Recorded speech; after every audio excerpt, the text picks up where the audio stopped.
सलीम साहब, आपसे आगाज़ करती हूँ। जब ये PSL सीज़न 11 स्टार्ट हुआ था, हमारे सामने 8 टीम्स थी। 2 टीम्स हमारे लिए मतलब हमने उन्हें कब देखा नहीं हुआ था खेलते हुए, अनएक्सपेक्टेड थे उनकी परफॉर्मेंस। अब जो 4 टीम्स हमारे सामने आई हैं, मुल्तान, पेशावर, इस्लामाबाद, हैदराबाद, ये एक्सपेक्ट किया था कि हम लास्ट जो 4 टीम्स होंगी प्लेऑफ के लिए, हम इनको एक्सपेक्ट कर रहे थे?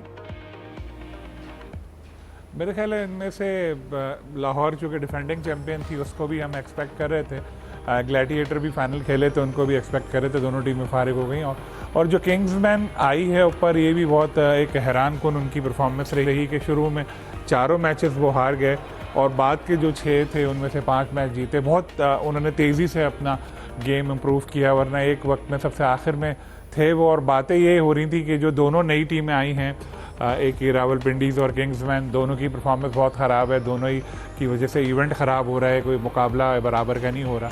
लेकिन उन्होंने बड़ी तेज़ी से कम बैक किया और आगे आए। और जाते जाते जैसे ज़ल्मी की परफॉर्मेंस नो डाउट बहुत एक्स्ट्राऑर्डिनरी रही और यूनाइटेड ने भी एक मोमेंटम पकड़ लिया है।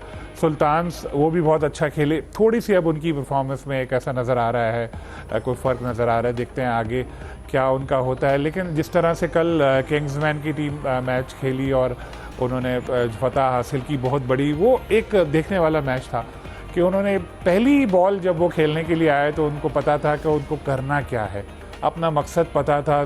सारे लोग आए, सब ने अपना कंट्रीब्यूट किया और जारहाना खेल पहली बॉल से उन्होंने जारी रखा। उस्मान, जैसे कल भी मैंने कहा था कि PSL के जो ब्रेडमैन है, बड़ी ज़बरदस्त उन्होंने कल भी इनिंग खेली और 244 गालिबन जो स्कोर बना, बहुत बड़ा स्कोर बन गया था।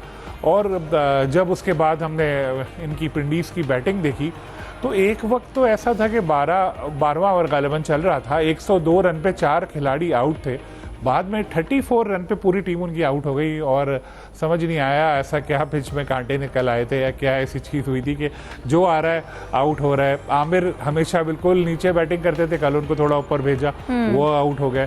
फिर जिस तरह आसिफ रन आउट हुए वो भी अजीब तरीके से। यानी वो लोग, एक तो हारना तो था उनको, ये तो तय था, लेकिन उनके जहन में शायद ये भी था कि चलो हमें क्या यार, जो भी पहुंचे आगे, हम तो हार ही गए। तो बेदिली के साथ वो लोग खेल रहे थे, लेकिन क्रेडिट तो देना चाहिए। बिल्कुल ऐसा ही है। और जो हम एक्सपेक्ट कर रहे थे ना लाहौर कलंदर्स को, जो कि कहा जा रहा था कि 95% है कि वो लोग पहुंच जाएंगे, उनकी उम्मीदों पर भी पानी फिर गया। और इसके साथ साथ जाहिद साहब, अगर हम हैदराबाद के कमबैक की बात करें, क्या कहेंगे? हैदराबाद ने ये जो लेट सर्च है उनकी जो कमबैक स्ट्रेटजी रही, क्योंकि स्टार्ट में जिस तरह से वो स्ट्रगल कर रहे थे और उसके बाद जो उनकी फतुहात का सिलसिला चला, उनका कमबैक कितना बेहतर था? मेरा ख्याल है इस PSL में चंद प्लेयर्स में शामिल हैं लबूशेन, जिन पर सबसे ज़्यादा तनकीद की गई। ज़ाहिर है उन्होंने इससे पहले शायद एक T20 खेला हुआ है, इंटरनेशनल कप्तानी उन्होंने कभी की नहीं थी और बड़ा अजीब सा लगता था कि लबूशेन को वहाँ से ला के उन्होंने कप्तान बना दिया। लेकिन लबूशेन ने जितना इम्प्रूव किया, जितना कंडीशंस के साथ ख़ुद को एडजस्ट किया और फिर साइम अयूब की नाकामी के बाद वो आहिस्ता आहिस्ता अपने आप को वन डाउन की पोजीशन से ओपनिंग पर ले गए। और कल के मैच में वो ज़्यादा अच्छा बड़ा स्कोर नहीं कर सके, लेकिन उन्होंने बहुत से मैचेस में बहुत ही शानदार के खेल पेश किया, कप्तानी भी अच्छी करने लगे। और इसी तरह से फिर मैक्सवेल बड़ा लेट आए उस टीम में और आते ही टीम में एनर्जी ज़रूर आई, लेकिन इतना अच्छा परफॉर्म नहीं कर सके। कल के मैच में आउट क्लास किया उन्होंने एंड पे आकर, जो चौकों छक्कों की बरसात की, बल्कि वही मैक्सवेल की उन्होंने याद ताज़ा कर दी जो अफ़गानिस्तान के ख़िलाफ़ उन्होंने वर्ल्ड कप 2023 में एक टांग पे जब डबल सेंचुरी बनाई थी। तो कल तो वही मैक्सवेल लग रहे थे। तो आउट क्लास परफॉर्मेंस दिखाई हैदराबाद ने और हैरत भी होती है रावलपिंडी की टीम पे कि बहुत ही, यानी कि जो टारगेट उनको चाहिए था उन्होंने वो अचीव कर लिया। 244-45 रन पहले करा डाले। मोहम्मद आमिर को शायद इस PSL में सबसे ज़्यादा रन पड़े हैं। मोहम्मद आमिर की हाइप काफ़ी थी, काफ़ी उम्मीदें थी, बल्कि लोगों की नज़रें थीं कि इस जोड़ी को देखें, नसीम शाह को। और मोहम्मद आमिर कैसी बॉलिंग करते हैं, बदकिस्मती से नसीम शाह तो शुरू में ही अनफिट हो गए दूसरे मैच में, फिर कम बैक किया, फिर अनफिट होकर बाहर चले गए। तो मोहम्मद आमिर भी उस सतह के मोहम्मद आमिर नहीं जैसे हम लोग देखने के आदी थे या फैंस भी समझते थे। और इस तरह से ज़्यादा अच्छी बॉलिंग नहीं रही। फिर जब बैटिंग की बारी आई तो सिवाय उस्मान ख्वाजा के, जिन्होंने पहले मैचों में अच्छी बैटिंग नहीं की, कल एक एंड उन्होंने संभाले रखा, 66 पर गालिबन नॉट आउट रहे और दूसरे एंड से मुसलसल हमारे एक दोस्त के कहने की तरह, जैसे नियाग्रा आबशार का पानी गिरता है, ऐसे उनकी विकेटें गिर रही थी।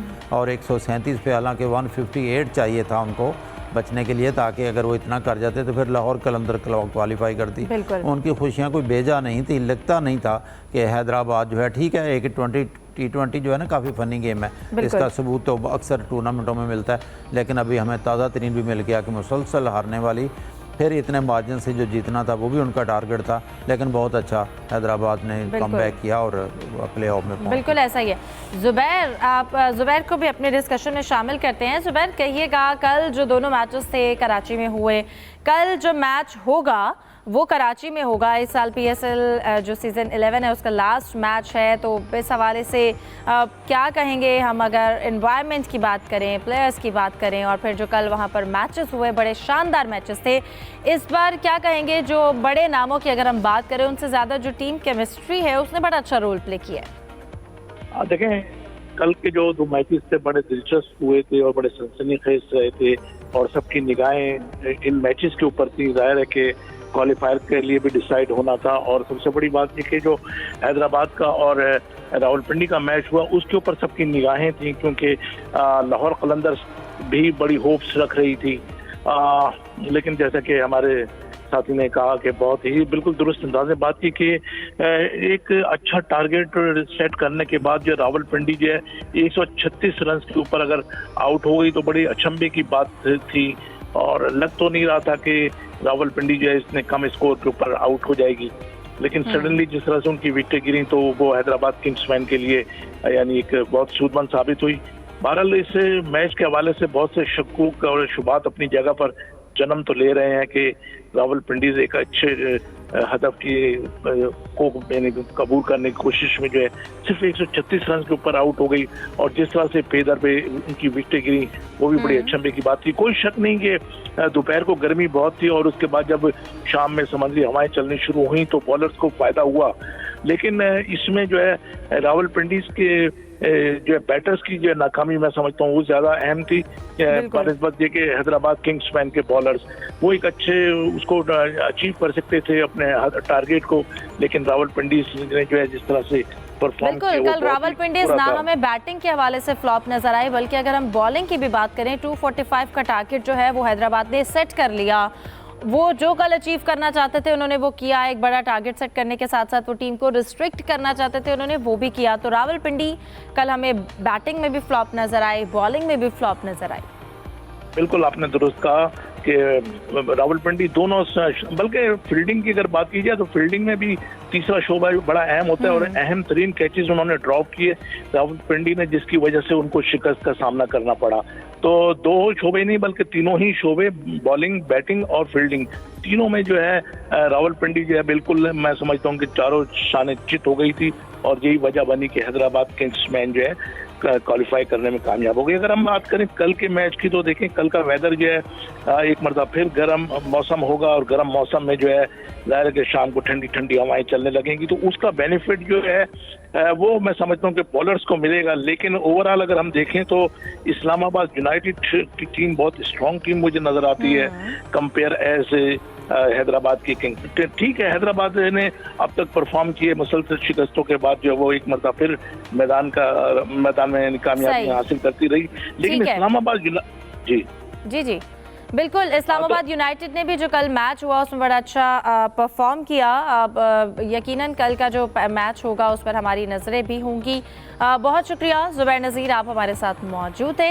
जाहिद साहब, जैसे अब ये कहा जा रहा है प्लेऑफ की टीम्स हमारे सामने आ गई हैं, उसके बाद एलिमिनेटर जो है उसका आगाज़ होगा, लेकिन ये भी कहा जाता है कुछ हलकों में, कुछ लोगों में ये डिस्कशन भी होती है कि ये जो फॉर्मेट है एलिमिनेटर्स का, ये कहा जाता है सेमीफाइनल रख देते प्लेऑफ की बजाय, क्यों फॉर्मेट ये नहीं रखा गया? ये इस फॉर्मेट का क्या फ़ायदा है? वैसा देखें, एक तो दुनिया भर में जितनी लीग्स होती हैं उनमें प्लेऑफ का जो फॉर्मेट है ये इंट्रोड्यूस कराया गया है, और दूसरा इसका एडवांटेज ये होता है कि इंटरेस्ट इसलिए कायम रहता है कि जो टॉप पोजीशन आई, जो इतने मैचेस खेल के जिसने सबसे अच्छा कहने का ये पूरा राउंड जो खेला है और नंबर 1 है और नंबर 2 पे आ गई, उनको थोड़ा एडवांटेज मिल जाता है। जैसे बहुत से लोग आज हमसे भी कंफर्म करना चाहते थे कि इसका क्या तरीकाकार है, तो कल जो पहला होगा यानी कि क्वालिफायर होगा उस क्वालिफायर में जो जीत जाती है तो सीधी फाइनल में पहुंच जाएगी, उसको एडवांटेज होगा। अब वो पेशावर ज़ल्मी भी हो सकती है और इस्लामाबाद यूनाइटेड भी हो सकती है जो कि दूसरी पोजीशन पर मौजूद है, लेकिन जो हारेगी वो आउट नहीं होगी, उसके पार एक चांस और होगा। इसके बाद 2 एलिमिनेटर होंगे, जो एलिमिनेटर 1 होगा यहाँ लाहौर में खेला जाएगा, उसमें 2 टीमें होगी, मुल्तान सुल्तान और हैदराबाद। उनमें से जो टीम हारेगी वो तो बाहर हो जाएगी और जो जीतेगी फिर उसका कल हारने वाली टीम के साथ होगा। गोया के लाइफ लाइन 2 दफ़ा मिल जाएगी उस टीम को जो पहली 2 टॉप की पोजीशनों में आती है।